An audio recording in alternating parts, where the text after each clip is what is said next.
आज हम बात करने वाले हैं समानता के अधिकार के बारे में, जो कि अनुच्छेद 14 से लेकर 18 तक दे रखा है और ये भारतीय संविधान के मौलिक अधिकार का एक हिस्सा है। आज हम जानेंगे अनुच्छेद 14 से लेकर 18 तक। अनुच्छेद 14 में यह बताया गया है कि सबको एक समान रूप से देखा जाता है और सुप्रीम कोर्ट ने अनुच्छेद 14 को नैतिक न्यायिक सिद्धांत बोला है। यानी इसका मतलब है बाहर के जो लोग हैं, जैसे विदेशी लोग हैं या बाहर देश से जो लोग आता है, उनको भी एक समान रूप से देखा जाए।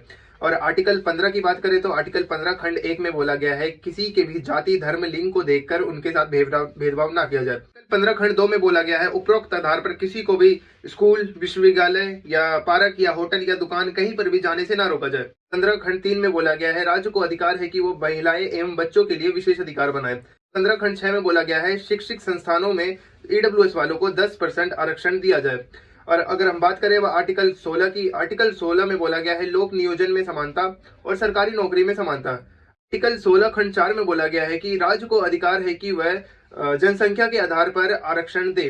खंड 6 में बोला गया है सरकारी नौकरी में ईडब्ल्यूएस वालों को 10% आरक्षण दे।